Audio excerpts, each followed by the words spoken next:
The stadium lights always look the same. From far away, soft circles of white hanging in the dark, like moons lowered just above a patch of grass.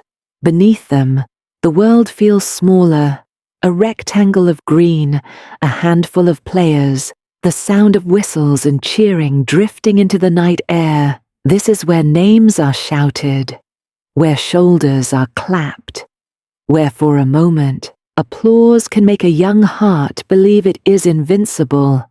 And sometimes, this is where life quietly reaches out and taps that same heart on the shoulder, reminding it to listen, to learn, to bow its head again.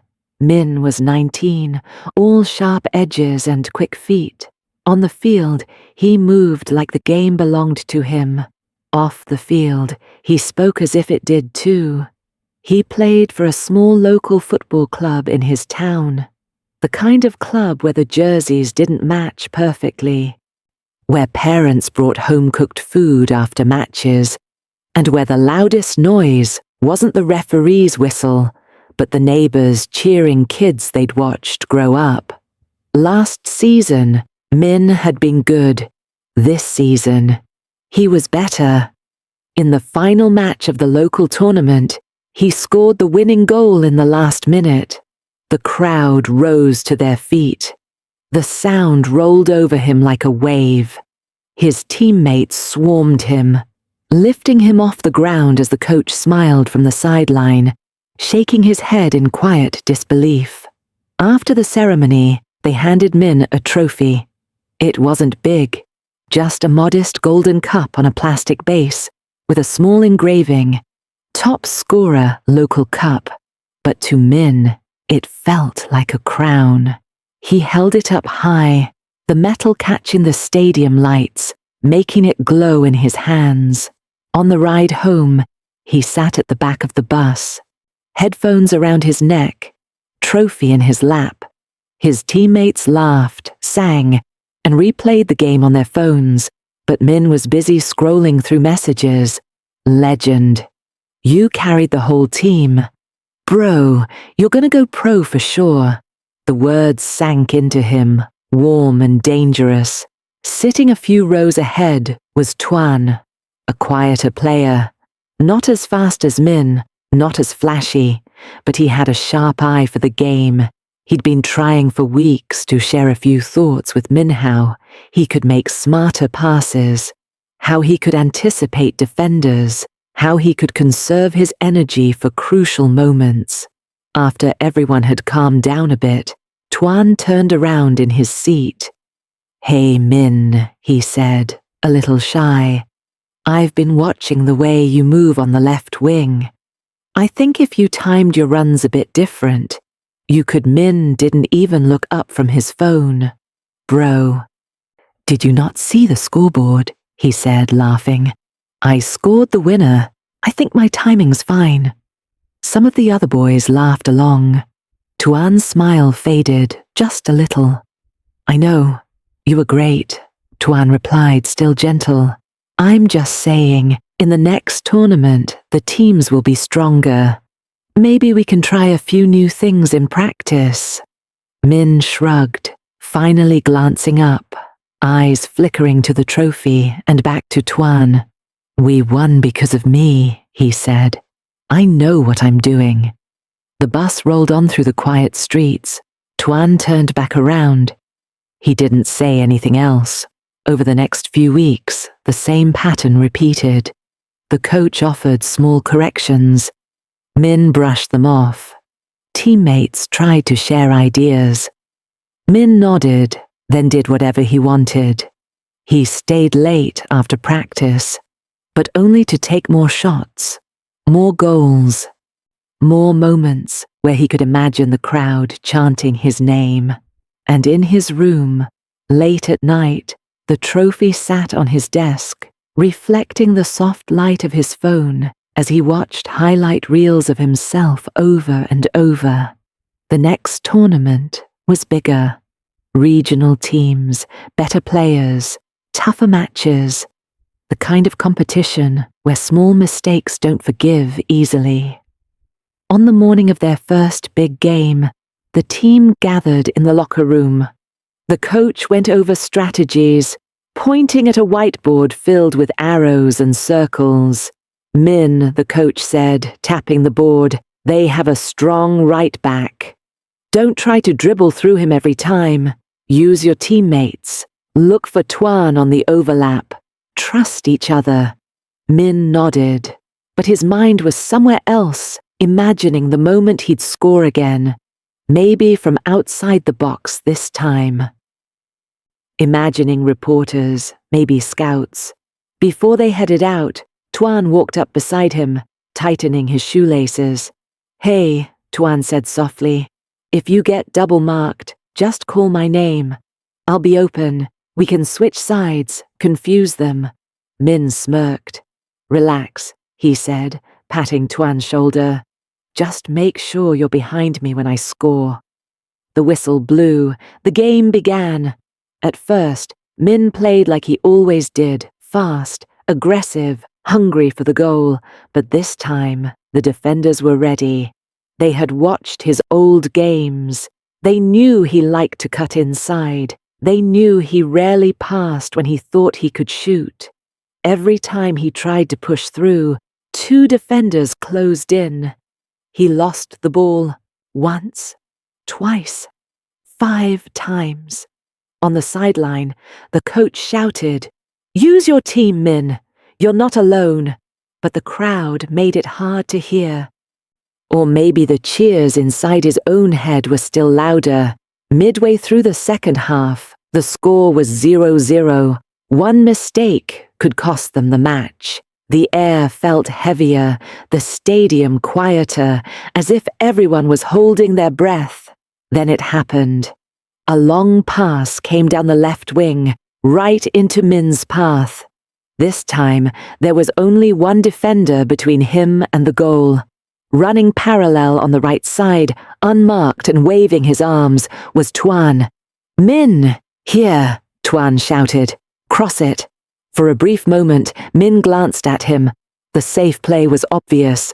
Pass the ball, let Tuan shoot. But inside, something clenched. They came here to see me, he thought. I'm the one who scores. He pushed harder, driving the ball forward. The defender lunged. Min tried a fancy step over, the kind he'd seen in professional highlight reels.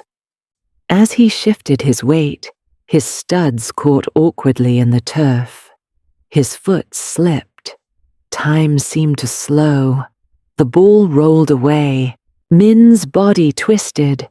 His balance gone. His hands reached out for something, anything, and found the worst possible thing. He had insisted on carrying his trophy onto the field that day as a good luck charm, leaving it on a small table just off the touchline. As he stumbled off the pitch, losing his balance completely, he crashed into that very table. The trophy fell. He reached out to grab it, fingers brushing the base, but he couldn't stop his own momentum. The golden cup hit the ground, bounced once, and then shattered. The thin metal bent, the base cracked. A sharp, ugly sound cut through the stadium. Everyone saw it. His teammates, the coach, the small crowd of parents and neighbors, and standing only a few feet away, eyes wide, was Tuan. The referee's whistle blew, but it wasn't for a foul. The other team had already picked up the loose ball and scored on the counter-attack. From the bench, the broken trophy gleamed dimly on the ground, no longer a symbol of glory, but of something else entirely. After the match, the locker room was quiet, the kind of quiet that makes every sound feel too loud. The drip of a showerhead, the rustle of a jersey, the soft sigh of someone untying their shoes. They had lost 10. No one blamed Min out loud. No one had to. He could feel it in the way their eyes slid away from him, in the heavy silence that surrounded his corner of the room. The coach walked in, held the door for a moment, then spoke evenly. "We win as a team," he said. We lose as a team, but we only learn if we're willing to listen.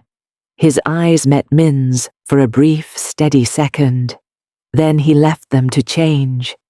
When the others had gone, Min stayed behind. He walked back out to the empty field, the stadium now just a skeleton of light and shadow. The broken trophy was still there, lying where it had fallen, its base cracked in two. He crouched down and picked up the pieces. They were light in his hands, not nearly as solid as he had believed they were. Footsteps approached softly from behind. It was Tuan. You forgot this, Tuan said gently, bending to pick up a small fragment Min had missed. For a moment, neither of them spoke. The air smelled of wet grass and night. I should have passed, Min finally whispered. The words felt heavier than the trophy. You were open. I saw you. Tuan didn't gloat. He didn't say, I told you so. He just nodded. We all want to be the one who scores, he said. But sometimes the best players are the ones who know when not to. Min swallowed, his throat tight. I've been acting like I'm better than everyone, he admitted. Like I don't need anyone. Not the coach. Not you. Anyone. He turned the bent golden cup over in his hand, noticing the scratches, the chipped paint. I thought this meant I knew everything, he said. Now it just looks empty. Tuan gave a small smile. Trophies are just reminders, he replied. They can remind you you're great, or they can remind you you still have more to learn. You get to choose which. Something in Min's chest loosened. For the first time in weeks, he didn't feel like defending himself. He felt like listening. I'm sorry, Min said quietly. Not just for today, for the bus, for ignoring you, for thinking I was above advice. Tuan looked at him, really looked at him, then placed the small fragment of the trophy into Min's hand. Come early to practice tomorrow, Tuan said. We'll go over some plays together. You're fast. But speed with wisdom? That's dangerous in a good way. Min nodded, eyes stinging more than he wanted to admit. As they walked off the field side by side, the broken trophy pieces clinked gently in Min's hands. Not as a crown this time, but as a quiet weight he knew he needed. In time, the shattered trophy was replaced by others. Some were bigger, shinier, with grander engravings and louder celebrations. But Min never forgot the first one that broke. He kept its bent golden cup on a shelf, not as a symbol of failure, but as a humble teacher. A reminder that applause can fade, medals can tarnish, and cups can crack, but the willingness to learn, to listen, to share the spotlight, that is what truly endures. Because in the end, it isn't the object in our hands that defines us, but the attitude in our hearts. And when success no longer blinds us, it can finally begin to shape us.